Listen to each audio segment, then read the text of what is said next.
What's up, guys? My name is Shishir Nigam, and welcome again to our channel Journey to Freedom, where you can follow along on our journey to financial freedom through the worlds of Shopify and dropshipping. So make sure you smash that subscribe button, hit the notification bell so that you get to know every single time we put out a brand new video like this one today. Today we're releasing part 2 of our exclusive interview with Ricky Hayes, who's an 8-figure entrepreneur and the co-founder of the Debutify Shopify theme, and most recently he was appointed to the Dropshipping Council as a founding council member. If you have not watched part 1, we're going to tag it up here, don't miss out on that. And in part 2 today, we're going to continue with our interview and ask him lots of follow-up questions on the points he's mentioned. He gave us tons of value and insights into how he runs his multiple brands and stores, so make sure you stay till the end of the video to catch all the golden nuggets, and drop us a like if you're finding some value in the content. That's the only thing we ask of you. Make sure you hit that like button so that YouTube knows that you like the content and it can put the video out in front of other people like you guys. So without any further ado, let's get into part 2 of the Ricky Hayes interview. Now, in terms of your personal journeys for individual products, let's say you've come across a product that is gaining traction, you've built up a good amount of customer base for it. Do you then transition that into a brand of its own? Do you still kind of maintain it on your current store? Maybe it's a general store or a niche store. What general tactics do you take? Medium to long term, I guess. Yeah, great question. Personally, from the beginning, I always focus on trying to at least give the illusion of a brand straight out the gate. So for me, as I said, I when I find a product that I like, I'll just have it on one of my brand stores, basically niche store really at the end of the day. And I find most people don't mind. Like I don't have a general store. It's just not my forte personally. I just focus on just building a niche store. So let's say it's again around dogs. I'll just add or pets, any item relating to pet that I want to market on that store, and I'll just market it and just grow it from there. So straight out the gate, if I find a product I like, I just build a store that's centered around that type of niche product. Okay, that makes sense. So my guess is the few stores and brands that you have sort of correspond to the niches that you have mentioned. Correct. Yeah, I just prefer because it's so much easier because you can tailor your message and always improve it to that customer. So in the short, medium, and long term, you generally find you do get a higher conversion rate, and you can really improve. Improve things as you go. Like a general store is great in its own regard. The thing is, you never have an ideal customer. It's just any Joe Blow, and so you can't really. Well, personally, from my perspective, I find it very hard to really optimize on that, in my opinion. Fair enough. I agree with that. My experience has been, I've always advocated that in the beginning, it's okay to have a general store to start off with to test products. And then, yes, eventually, once you land something that's good, then definitely if you're seeing traction in something, transition that over to a store of its own. And then, you can cross-sell, build products which are related to that niche. But as a starting point, it's an easier place to start if you're brand new. Obviously, if you've had more experience, then you can start off right away in a niche store and build that brand right from the get-go. Yeah, that's right. So that's the thing. Like in my opinion, the way I guess I look at it is, with your approach, you end up at the same position where I'm at. I just basically skip that point. So it's just a matter of, do you feel comfortable trying to skip that point, or would you prefer to take it a bit slower? So it's up to the individual at the end of the day. Yeah, exactly. Fair enough. Now, the next topic I had in mind was, this is a pet sort of topic of mine, is all about systems. I really believe that if you're wanting to develop a business, you need systems in place. You need the business to be eventually independent of you in some way. Otherwise, it's just another job, right? So what kind of systems have you developed? You're obviously at scale now with multiple companies and brands. So what kind of systems have you implemented, at least within your e-commerce, sphere of work, to allow you to maintain your sanity? So for me, a lot of people probably say I'm a bit stupid for this. But I personally, don't need a huge amount of money to live, and I prefer to focus. For me, to build what I define as a business, at least takes me 12 to 24 months. And so what I mean by that is, to get to what your question is, Yeah. to build those systems, those processes, I hire a lot of people. Okay. Mhm. I personally hate customer service with a passion. It's depressing. Yeah. I have utmost respect for my customer service people because they take it hard, like in Take my the time. opinion. But Yeah. yeah, anyway, but so for me, I will basically reinvest 90% of all the profits, or preferably even 100%, straight back into the business to employ, customer service. I get media buyers for Facebook, Google, email marketers. I get organic people, Pinterest, project managers. I invest also, like to your point as well about processes. I use project management solutions like Asana to keep people accountable and keep projects moving forward. So very much for me, because the most important thing or the thing that I see that's most people aren't doing is a lot of people are sitting on a gold mine. The only thing that they're not doing is they're just not being consistent. And I'm very much the same with this. So to achieve consistency and processes, we need to employ more people who are going to do it for us.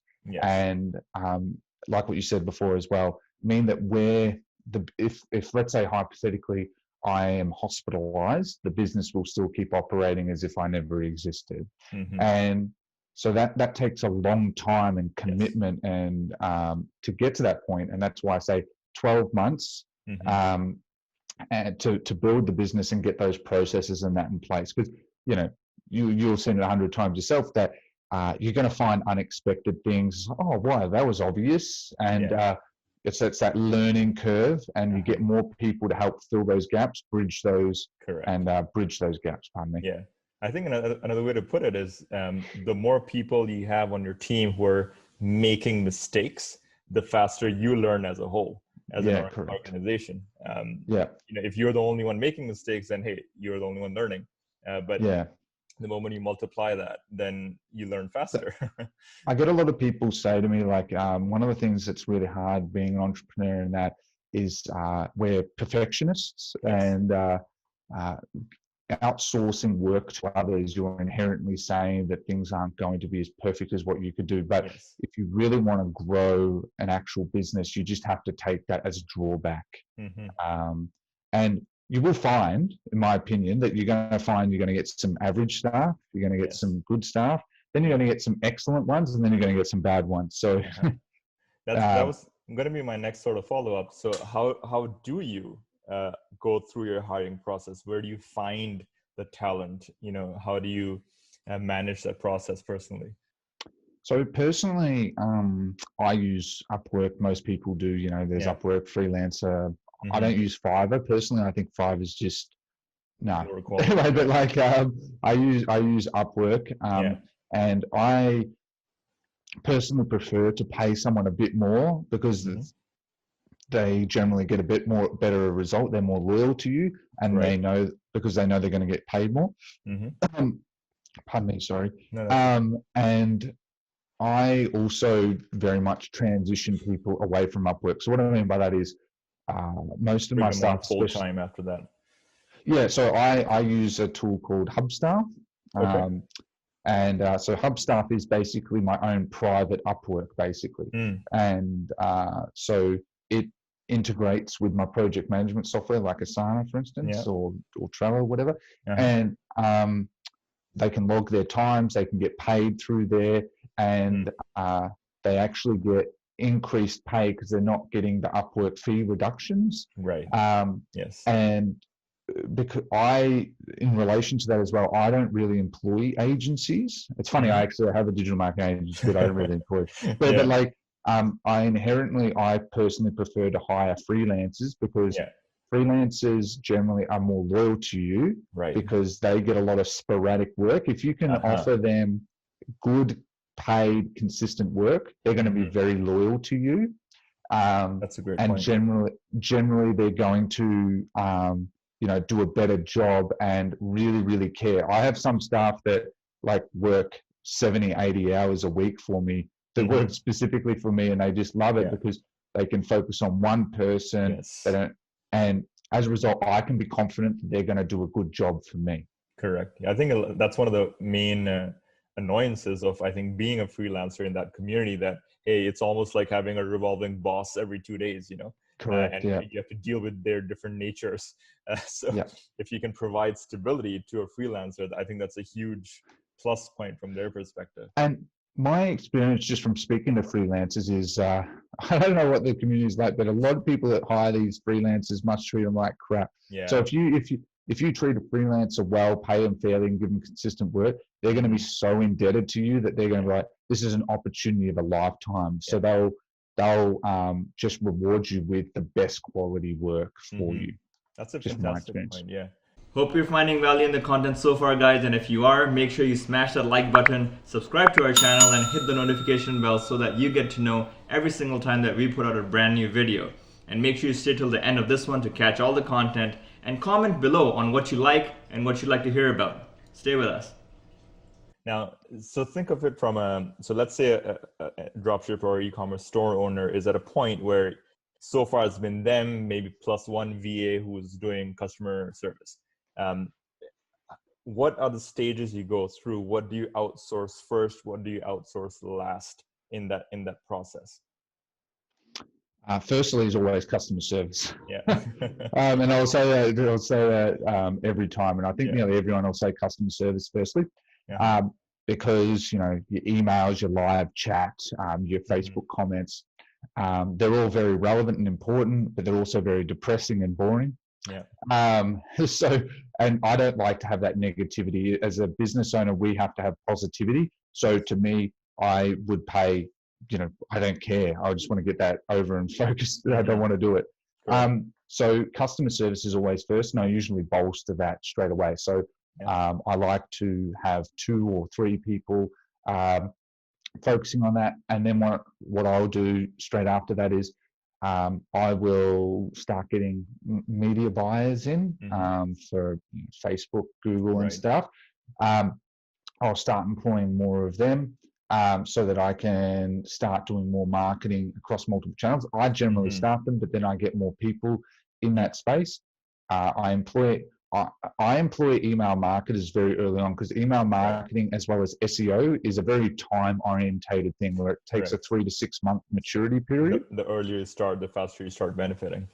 Correct. Yeah. So email marketing though is generally a more expensive skill to outsource, but it is again one of those ones that is a very long-term rewarding investment. In the business. So those are sort of the main areas, and but I also very much invest heavily in software solutions that automate a lot of the business. So I'll spend a good amount of money because it's cheaper to actually spend more on a piece of software that'll automate your business than a human being. Yes. So to me, it's that balancing act between employing. I try and look at it that I employ. 90% is software, 10% is human. So I will spend a lot on software to do 90% of the work, and then 10% human to do the remaining 10%. It's interesting. So you mentioned 3 key areas. Product research, so that still sits with you? Yes. Yeah. Sorry, because it is. It's just a skill that you have to build up over time. I've trained people in that, but it's just something you have to have a very keen eye for.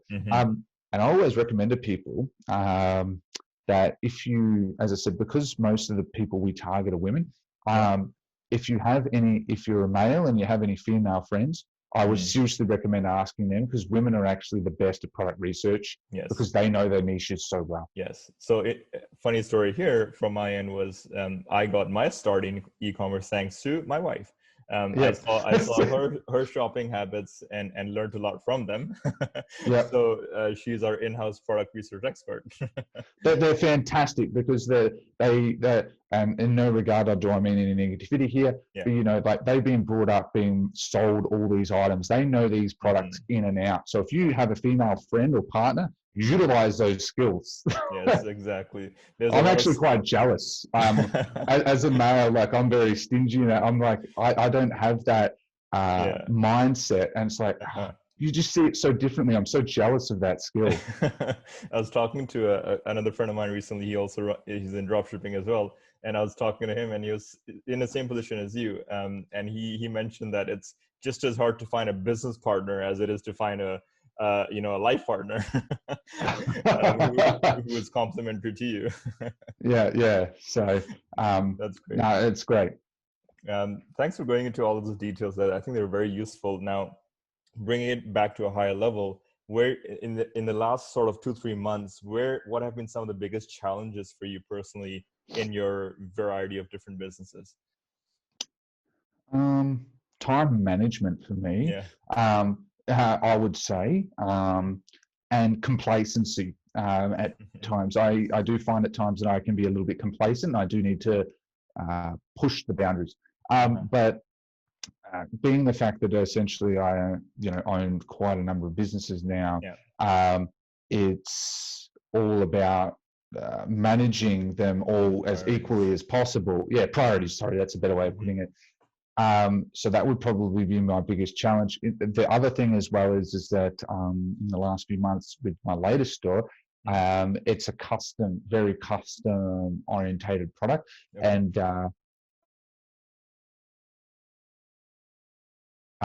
it's been very, very challenging. I like that because it I guess reinvents myself to learn new things, but also very much has consumed a lot more time because trying to make something different out there. So that's been probably my biggest challenge there. But like with anything, the way I look at it is the harder something is, usually that means there's a bigger reward in the long run. Yes. So more satisfying. That's sort of how I look at it. Work. Well, yeah, exactly. And, like the thing is that if it doesn't work, then, you put it down to a failed test and you move on like anything in life. Yeah, exactly. I think to be honest, that's one of the hardest mindsets to develop in the beginning, where you see a failure not just as a life sentence, but as a stepping stone to something else. Yeah. That's a big one in the beginning. Where do you see sort of dropshipping in general evolving over the next few years? There's been lots of changes, but where do you see it going?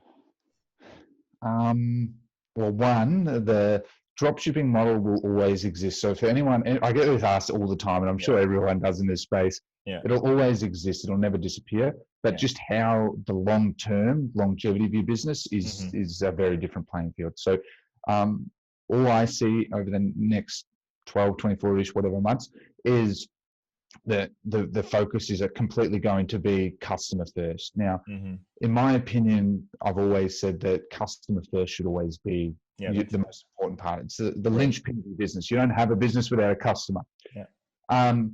So there's going to be a lot more focus on that. Obviously, shipping is going to become a big thing. It's going to become more expensive. So there's going to be trying to look at alternatives. So that's going to become a big thing, and there's going to be just a lot more solutions on how to get faster shipping solutions out there, in my opinion. But overall, those are the sort of the main things that I see. The other thing in terms of marketing, is we're going to see a continued growth in marketing outside of Facebook. Facebook is fantastic, but nearly everyone I speak to, including myself, will say that Facebook's a great starting point. It's not usually the end point. So there's going to be a lot more people doing, and we're already seeing it really, Google, YouTube, because people are really getting on the YouTube, because basically YouTube is Facebook, but with the power of a search engine, realistically. And we're going to just see a lot more people trying other marketing platforms, in my opinion, especially I'm already starting to see a lot more Pinterest because the thing is that the product cost to buy a product is going up, but customers aren't able to, generally spend a huge amount more. So it's about trying to market the product in new marketplaces. Correct. Personally, is how I see it. Yeah, that's a great point. Now, overall, so what are the main goals that you have personally for your businesses in the next, let's say, 6 months to a year? 100% outsourced. So for me, you know, my personal goal in life is like, you know, most people have a family and stuff as well. And to me, everyone only has 24 hours in the day, and I would prefer to make less money and have more time. Because as you can probably see from my background, I play too many games. You know, so I like playing games and all of that anyway. And so always my goal is to find something, an offer that's working, scale it up, reinvest pretty much everything back into it. And as a result, I outsource my role. The business is independent of me. And I can just sit back and just sort of steer where the company goes, rather than being one of the people that runs the engines. And so that's sort of how I always like to, every business personally is always how I like to focus that approach. That's a great visual. Don't be the engine. That's a great visual. Yeah, thanks for that. I think no worries. We had a great conversation. I really enjoyed all the responses and the detail that we went into. Thanks so much for your time. We really appreciate it. No, it's an absolute pleasure. Thank you for your time. I apologize if I get a bit too excited and a bit too detail orientated. I think we love that. I understand I can probably be a bit too complex for some people. So I apologize in advance for that. Not a problem. Thanks so much for being on the channel. Thanks for your time, mate. Take care. Bye.